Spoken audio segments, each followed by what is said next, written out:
today I want to talk about Tears of the Kingdom.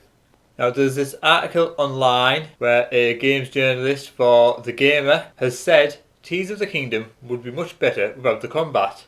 And I don't really know what to make of this, to be honest. There are games journalists complaining about combat in a game which is filled with exploration and combat. It just seems a little bit strange. I mean, combat is a big part of the Legend of Zelda series. The freedom to explore a wide open world has always been the staple of Zelda games, right back to the original one in the 80s. But combat has always been alongside it. So I don't really see how you could claim Tears of the Kingdom would be better without the combat. But I'm just going to have a look at some parts in this article. Now it says, whether you love, hate or are fairly indifferent to Zelda, you'll no doubt have seen hundreds of clips circling on social media since the game launched. Tears of the Kingdom is a game where you really can do anything, and the variety of clips highlights that. Whether players are coming up with bizarre ways to punish Koroks, constructing creative solutions to all their problems, or just thirsting over characters, whatever you want Tears of the Kingdom to be, it is, and I'm not complaining. If anything, we need more pure positing. But I don't think I've seen a single clip of combat, and that tells you everything you need to know. Well, yeah, the reason you haven't seen clips of combat is because it's pretty much the same for everyone. People coming up with bizarre ways to punish Koroks, it's their own bizarre way to do it. Creative solutions to the problems, it's their creative solutions, it's not one set solution that you can do. So obviously people are going to be showing off the way they've found to do it. Whereas combat, it's essentially the same thing for everyone. Sure, people will do it different. They'll use the one-handed weapons, the two-handed weapons, bows, explosive barrels, boxes which you can pick up. But in the end, it is generally the same for all players. There's only a certain amount of things you can do for combat. Whereas using the ability to construct things, people are going to do that in various of different ways, which they have done. And that's why that's getting shown around social media more than the combat, not because people don't like the combat. Then the next part is just saying how she doesn't mind violence in video games. I'm a self-confessed outsider to all of this. Breath of the Wild never landed with me at all, and so far Tears of the Kingdom is leaving me similarly empty, despite the sick skateboard. I've been given a few points on the map, so off I go to them, but I'm frequently attacked by the same dull enemies over and over again, spoiling everything. While a couple have been bigger creatures designed to scare you away from areas you can't go yet, most are just irritating. Defeat them easily enough, will break your weapons, and you'll learn the process, then do it again and again and again. I will give one bit in this, which is the same enemies over and over again. While in Tears of the Kingdom there is a bigger variety of enemies than there was in Breath of the Wild, it is still very few enemies which are over and over again. So I will give it that part, but not the part of it would be better without the combat. Everyone loves Tears of the Kingdom. Clearly, the Zelda team can design a better video game than I can. Maybe without combat the world would feel too empty, Link would seem less heroic, and threats to the kingdom would be less powerful. Well, of course, you'd have empty fields, Link would have no one to fight, so there'd be no threat to the kingdom. So what would be the point of the game at that point? It's just a shame that even as someone who doesn't get Tears of the Kingdom's magic, I can see the spectacular world design that pulls player in, and the combat feels like an unnecessary addition to that. No, the combat is a fully necessary addition to that. It is part of the game mechanic. If you don't want to fight the enemies, you can go around them. But they are there for people to fight, and people like myself will go do it because it is part of the game and we enjoy fighting these enemies. Sure, after a while they do get very easy and you can take them out with no problem, but they are still there as part of the game and it is a necessary part of the game. Along the way there are natural boundaries to gate your progress. Rivers you can't cross, cliffs you can't climb, environmental hazards you can't survive. These are all far more effective ways of pushing players away from the wrong areas and into the right ones, and they give a sense of power when you overcome them.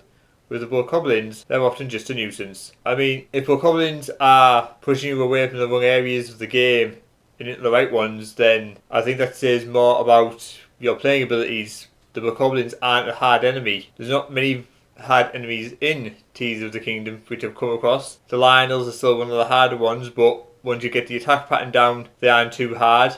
And slight spoiler for anyone who's not played it yet,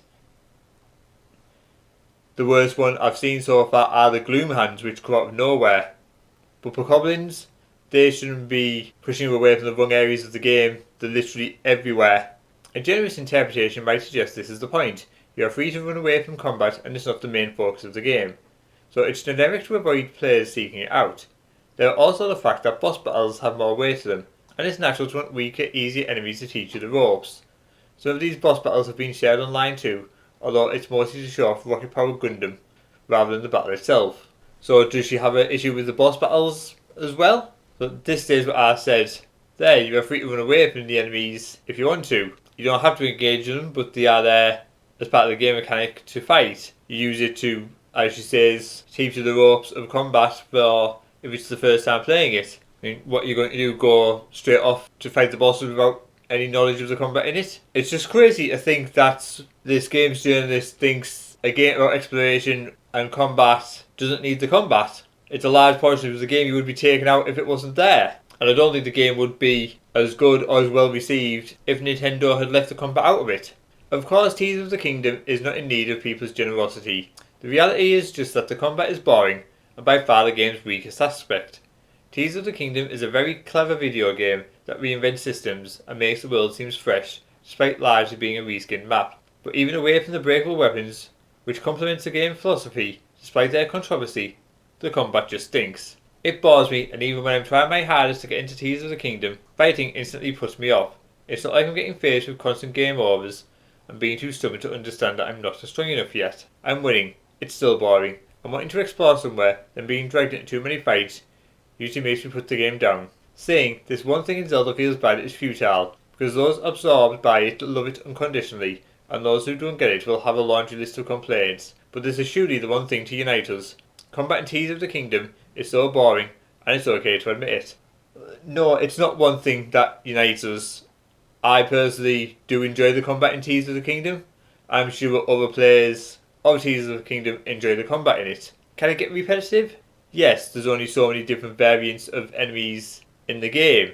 I'm sure they will get stronger the further on you go, just like they did in Breath of the Wild. There will be a hardness difficulty which increases. At the moment, I'm too busy getting distracted by everything to actually concentrate on playing the main story. It's a big world and I like to explore, but with that exploration comes combat. And I like the combat side of it too. For a games journalist to say one of the major parts of Tears of the Kingdom is unnecessary seems very strange to me. Main things about Tears of the Kingdom is there is a large overworld to explore, along with an underground and sky areas to explore. You have an ability to craft things, structures, vehicles, airships, whatever you want to do. And of course it has mobs to fight. That's another aspect of the game. But this game's journalist seems to want to take the combat out, doesn't want the mobs there to fight, she just wants to go around exploring and building.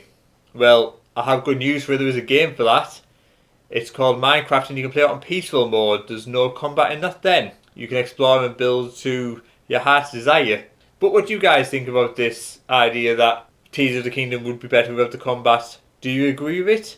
Or like me, do you think it's a crazy idea and that combat is definitely a big part of the game that should be embraced? Do let me know in the comments below. That's all from me. I have to make a fresh cup of tea.